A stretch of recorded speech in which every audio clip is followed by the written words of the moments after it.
name is Lady Sacrosanct, and I'm the host of Social Perspectives.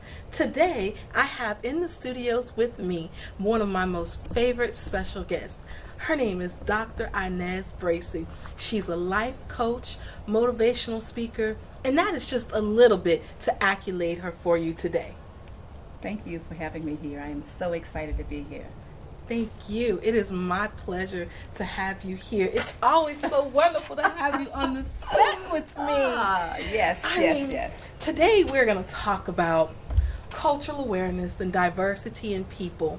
We're going to talk about, does cultural diversity have an effect on your finances? Now, I chose this topic because my friend Inez has been traveling all over the world for the last year, and I have just been marveling all over her Facebook with everywhere that she's going. So tell me, what is culture like across and abroad? That is a great question, Lady K. And it is diverse for sure. But one of the things I found out while traveling, and I was surprised, is that the international shoe is the flip-flop. Okay. I thought that people only wore flip-flops in the U.S., but every country that I went to, people were wearing flip-flops and jeans. So that to me was a surprise. I also found that the foods and everything was just different. Even though they're having pork and fish and all the stuff that we eat, the seasoning that they use makes a whole lot of difference. Spices, hot curry. Tell me a little bit more about the food. One of the things that I found that I loved was in the Philippines, and they had this fried pork belly rind, whatever. And the way they make it, it is very crisp. And because it is crisp, it's very tasty, and they give you this vinaigrette kind of sauce to eat with it. Oh my God, it was so delicious. And then, of course, as I'm traveling in Malaysia, I had the opportunity to really eat real Malay food, because the place I was staying, I made friends with one of the people who worked there, and she said to me, "I'm going to take you where we eat." Oh my. So I had seen people going in this alley, but never anybody other than Malays.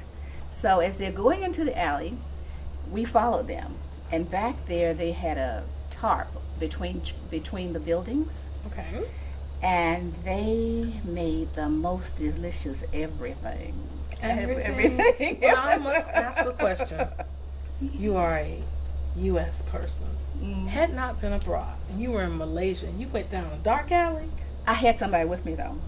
Were you sure? I'm sure. Were you safe? I was safe, yes. You know, I'd have been worried about my friend had I did not see you on Facebook posting the next day. I had to reach out. I know. Well, do you know I missed a couple of days, and I did get some private messages from people. Are you all right? I read your post every day. Would you please post so we'll know you're okay? And that's when I realized that people were actually following my trip. And I was loving your trip. Really, I was loving your trip. Yeah. So that gave me an eye-opening thing. So that's why I made sure I posted something every day. Now that is just wonderful, wonderful. Now tell me a little bit more. Okay, so you've gotten into the food, you've gotten into the culture, you've gotten into the people. Well, now I know I just recently took a trip to the Bahamas, and I know that's really technically considered not leaving the country because it's an island, quote unquote, right down below here in beautiful sunny Florida. But tell me about the currency exchange. I know when I was in overseas, we could use the American money, and I used my credit card and everything just fine. But what was the cash system like over there? Amazing. Totally amazing. And I say amazing because every country that I visited, except one, had their own currency. And their currency was, for each US dollar, it was, say for, in the Philippines, a peso, for instance, would equal to like less than a half of a US dollar. Really? In Fiji, the Fijian dollar equals to less than a half of a US dollar. So, and I like that because now I feel like I have more cash to spend. You had double your money. Exactly. Your money was like double when you went to Fiji. Yes, yes. So now tell me about the island of Fiji. I mean, I've seen it online. I've Googled it. I know it's gorgeous. The photos you've put on Facebook have just tremendously brought Fiji out to me. But what is Fiji to you? Home. Home. Home. Home. Home? Yes, because when I arrived in Fiji, I had gone to Australia for a month, and I started in the north of Australia, which was warm, and the further south I got, the colder it got. So then, of course, since I'm in Australia, I had to go to New Zealand. New Zealand was also cold and rainy, so I wanted to go somewhere I could warm from the inside. Wait a minute, it rains in New Zealand? Oh, They yes. say New Zealand is beautiful. It is beautiful, but it was wet. Well, It was wet. wet. Yes. Water. Water. Did you have an umbrella? Sometimes I did, sometimes I didn't. So that was fine. But when I got to Fiji, it was like, breathe, you're home. And it was so welcoming, the people there, everything was just fabulous. I don't know. You just really got my curiosity piqued. You really got me wanting to travel abroad. We're already planning a cruise for Christmas with the kids. We're excited about this one. We're gonna go visit a different island. Not sure which one yet, but after my husband and I have been watching you on Facebook, you've just really piqued our travel curiosity. What would you tell the people here that are getting themselves ready to become immersed into another culture they should remember as they immerse themselves? Oh, what a great question. The very first thing is to be sensitive to that culture. Because coming from America, we have everything. And in a lot of countries that I visited, they didn't have everything. So what we want to do is be totally sensitive to their culture. And when I say being sensitive to the culture, you are in another person's country. And you really don't want to be known as the ugly American. And that's how some people show up, loud and boisterous and saying negative things about everything. Oh, wow. So when you go into someone's country, you're sensitive to their food, their dress, their way of life. Fiji, for instance, is a developing country. And because it is a developing country, many people still live in villages. And when they live in the villages, many of them don't have furniture because they sleep on the floor, they sit on the floor. This is a part of the culture. They have a drink over there called kava, and they do kava ceremonies, especially when you check in hotels, they have a kava ceremony. And the first time I heard about it, when I got there, I thought it was going to be a party. So that night I got myself all ready to party. And I walk out and they're all sitting around this big container with this muddy looking water in it. But that was the kava. It's a brown substance. And they drink it from a coconut shell. And of course I figured, well, this is no real party, but I took part in it.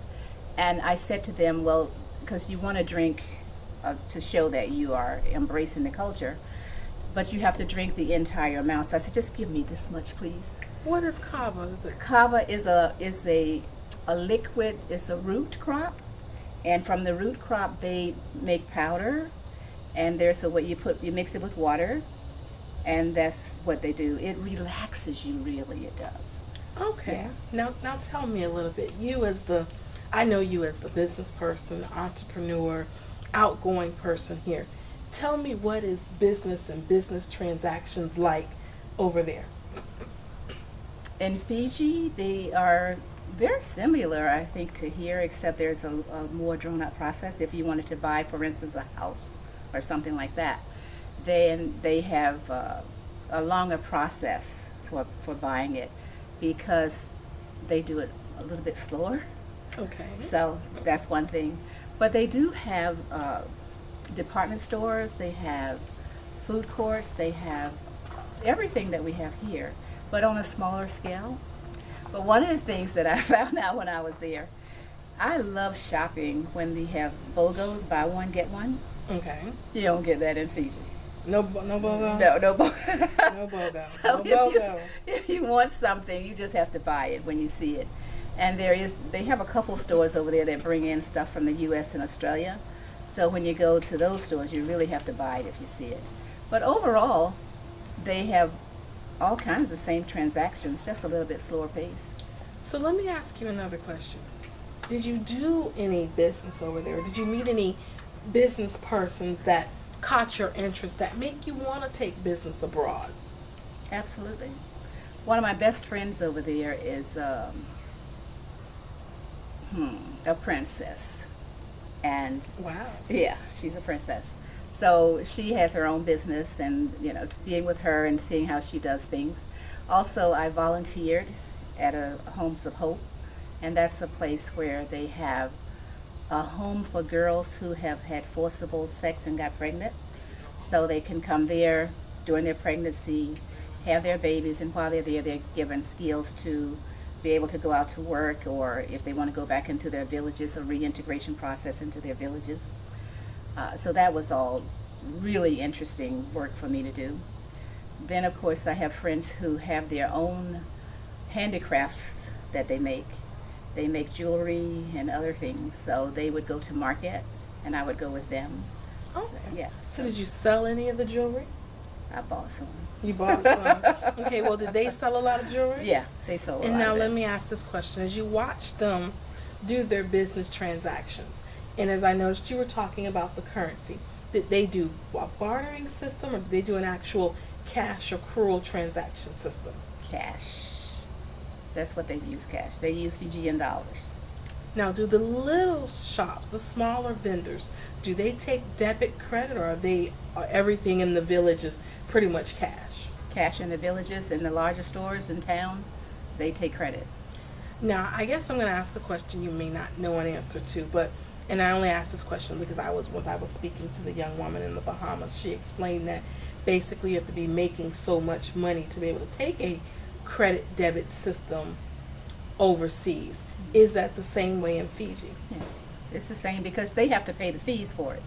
So it's not feasible for them to take it if they're not making a lot of money in the first place, or enough to cover the fees and still show their profit. So it's not like everyone here. You can go online and get you a Square or a PayPal swipe or some little cute swiper and be able to do your business transactions. They can get it, but they don't. A lot of them don't use it because they don't have that much of a volume in their business. Now, what kind of advice would you give to a business person that's going abroad for the first time and they're getting ready to do business transactions and intermingle with the people? Number one, be sure that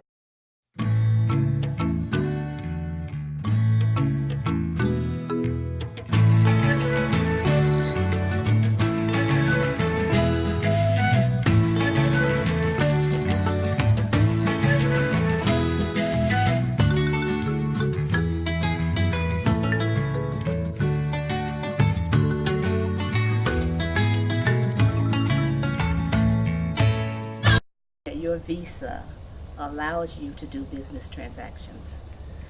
Because when you go into these countries, most of the time we have tourist visas.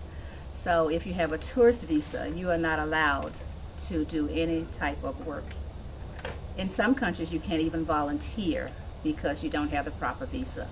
And the last thing you want to do is be caught working without the proper visa, because that is a total violation. The other thing is, if you are going to go into another country, see if you can partner with someone, meet somebody before you get there. I mean, with Facebook and all these things, find a way to meet somebody so that when you arrive in the country, you have a connection. And that would be very, very beneficial. Okay, so let me ask you a question. If they were going over, and I know there's different visas that do different things, if the visa is a religious visa, or if it's a work visa or a travel visa, or even if the visa is simply for the usage of tourism, can they get combined visas? And if they do, what would be important about making sure they combine their visas the right way? The most important thing is to stay legal. That's the most important thing, because if you talk about a combined visa in Fiji, I don't think there's such a thing as that, because if you have a work visa, then you must come in to do some type of work that no one else in Fiji is doing. Oh my, really? Yeah. Okay, so explain this to me. So if they have someone there that can make bread, then you can't make bread. But if they have no one there that's doing an irrigation system, then you can come in and irrigate. Yeah. Okay, so explain But this a when you little bit come more. in, it's a whole process of having a sponsor, because you'd have to work with somebody, and you must be willing to teach the Fijians how to do whatever it is you're doing. Now I think that's a nice trade. We'll let you come in and work, but you got to come teach our people so you don't monopolize the system. Correct? Exactly. Hmm. Okay, so tell me a little bit about, did you meet anybody that was there on a religious visa, and how did where they stay and how they interact on their visa differ from how your visa was as a tourist? I don't know if I met anybody on a religious visa. I really don't. Did you meet anyone on the work visa? Yes. Now tell me a little bit about some of the people you met working. Well, on the work visa, they doing just like what I said. I met somebody doing computers, teaching them how to do internet stuff like that, and then another one was doing roads, because there was a different product that they wanted to do the roads with. So this is a person, and that was a person from the States who had that product and brought it over there, but he had to show the Fijians how to use it and all this other stuff. So yeah, it really makes a big difference in everything. Okay. So now, tell me, as you're getting ready to go back, are you going back for anything besides tourism? One of the things I intend to do when I go back to Fiji is to start holding, I call them emerge. A lot of people call them retreats. And I call them emerge because what you actually do when you come to the immersion with me is leave transformed. You step into your power, you step into your essence, you step into living boldly out and being that person you desire to be. Okay. So now that you know you're going in to do Emerge, and as a business person, have you connected with anyone there yet that's going to allow you to have a location to do this at? Oh, absolutely. Tell me a little bit about that person. We will be at Nanuka Resort, Mm. and it is right on the water. Okay. We're staying in one of their mansions, and they provide everything except I am going to bring in my own chef because we will be doing vegan foods only. So I'll be bringing in my own chef, and I know several different people who have spas. So we're going to bring in spa operators to do the spa part of what I do, also the yoga part of what I do, meditation part. So there are people, Fijians, who do all this. Okay. And that's what I will be doing. They will be partnering with me to get it all done. So in other words, your first time was tourist fun, knowledge, and informational facts, which is probably what anybody that's going to another country should do for business. Am I correct? Well, I think you ought to check out the lay of the land before you start doing things, yes. Okay, well, now that you've checked out the lay of the land, now you know what you're going back, so per se your purpose is to do this time. My purpose is to have fun, to have these immersions with people so that when they desire to travel, especially boomer women who are single, divorced, or widowed, and they want to travel but they are afraid because they haven't done it by themselves. So when they leave my retreat, they will be able to travel alone, dine alone, shop alone, do anything they want to do without a partner because they don't have a partner.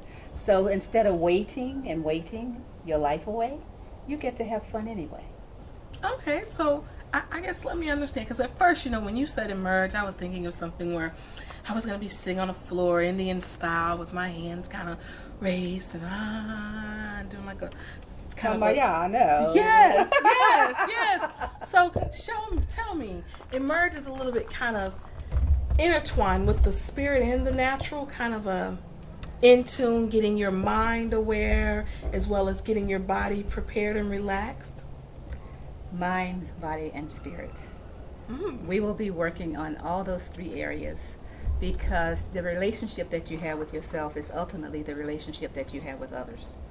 And because of that, you want to be sure that you are unconditionally loving yourself up. And as you begin to unconditionally love yourself up, the confidence comes, the fearlessness comes, and the knowingness comes, the beingness comes, so that you can be exactly who you are, because you'll be connected with your inner self. Well, I guess I have to ask the question. Can I, as a married woman, be independent and know who I am as myself?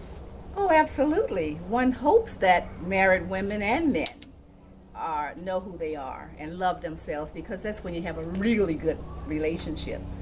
If I love me enough to share me with you, then of course, and you love you enough to share you with me, that is total chemistry. Sounds like a reuniting waiting to happen. So, as I get ready to embark on something business wise and go away, or he gets ready to go away, we should use the immersion process so that when we come back, we can emerge into one another again. Oh, absolutely. Absolutely. Absolutely.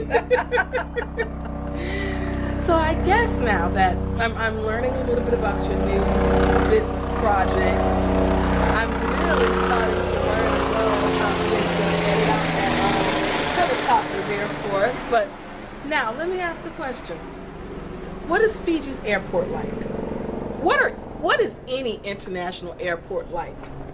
Well, let me start with Manila. That was the first one I flew into.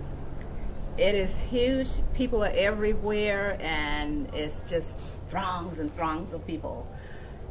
It's more like Miami, going into Miami. Okay, so you have a very, very diverse culture of people going in that particular airport. Whereas I like the Atlanta airport. You know, there's a lot to eat and do while you're waiting on your extra long layover there. You know, I think I like another airport. I like my home airport. I love MCO. I'm gonna give Orlando a little bit of props. Yes, you know, yes. because it's a very nice airport. We have a lot of international flights that go in and out of Orlando, and as also to their sister airport over in Sanford, there's a lot of international flights going out of there.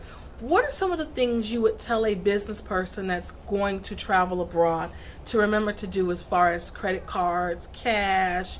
Now, do they take checks overseas? I don't know. I'm sure they probably do, but it might be a process you wouldn't want to go through. I suggest that before you leave home to notify your bank and notify your credit card companies that you're going to be traveling and where you're going, when you're going to arrive, and how long you intend to stay. If you extend your stay, you should call your company back and let them know that you're extending your stay, because you don't want them to shut you down while you're traveling because they think somebody took your card. That happened to me, so I know. Oh, that's a good piece of advice there. I mean, Yeah. I did. I'm not going to name my bank, but I did call two of my banks and say, hey, I'm going overseas. And I mean, I think the biggest thing I learned is the ATM fees. Well, get a bank that does not charge you ATM fees. And there are some banks that don't charge ATM fees, and that is very important to know if your bank is going to charge you. My bank doesn't charge me ATM fees. Well, I'm not per se saying my bank's ATM fees. I'm talking about the ATM machine that I use and their fees. I ran into some $10, $8. But your bank should reimburse you on it. I will have to call my bank. Yeah, they will reimburse those fees, yeah. I'm going to have to call my bank Yeah. because I mean I ran into quite a few because I'm not the cash carrier. I'm not comfortable with cash. I would rather be able to call my bank and say I dropped my card than have to call home and cry and say I dropped my wallet. I'm just not the cash carrying person. Yeah. And I mean, you know, I'm looking here as we're sitting on location. You know, we're live on location, not in the studio today. As I look around and I look at the environment here, and I'm looking at the trees and the flowers and the plants, how does our surrounding compare to the surroundings you saw on the islands? Ooh, now that is a great question. When I was in the Philippines, I spent a lot of time in Subic Bay, right on the bay, and it was simply beautiful, the water and everything. In Australia, when I was in Darwin, oh man, it was lovely. They had lovely big old trees and the water and everything. But as I went further south, they still had the trees, but it was so cold I didn't pay that much attention. But in Snowy Mountains, that was the place where they had the trees, and they had a wall that was built by the first settlers who came. It was just lovely. But the grass, the trees, the flowers. Now in Fiji, the flowers that we pay all this money for to have in our homes They just grew out in the yard. They have gardens with these flowers in them. Wow. Lovely. Now tell me a little bit. I have to ask about the water because I'm looking at the lake behind us. It's kind of gray. And if you go to any of our beaches around here, the water's kind of gray, except for maybe St. Augustine. But as you go farther down into the islands, the water is blue. And I mean beautiful blue. Blue, sun hits it, shine down. Look at the water. It is just positively gorgeous. Yes, yes. And that's what I discovered. The water is so blue, but you can see your feet as you're walking out. It's just perfectly blue. Perfect. Well, as we're getting ready to close, I want to thank you for coming. I want to thank you in advance for coming again because I'm going to be so excited. Have you back here. If you're gone on the island, I'm quite sure I'm going to have to Skype you, Uvu you, but I'm going to have to get you in here somehow. Give our viewers an encouraging word.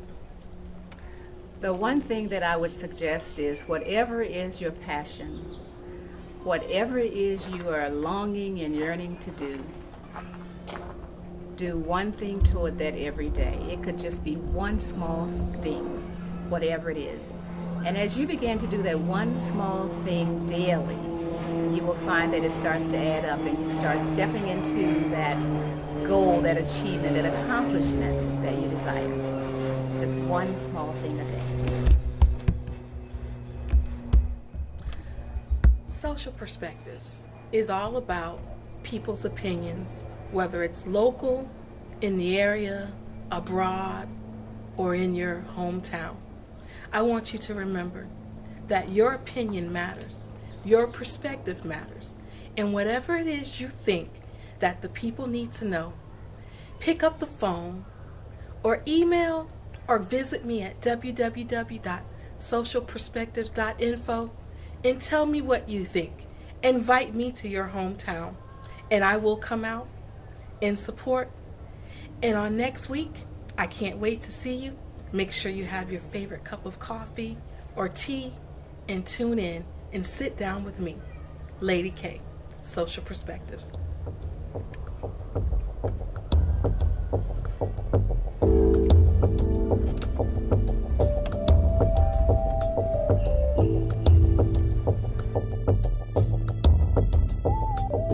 Social decision.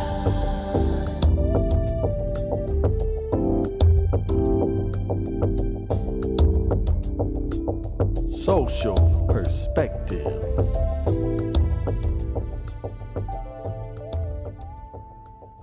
You got me to turn my head and set Jennifer Jones. She will make us It's do this okay. whole walk again. I know.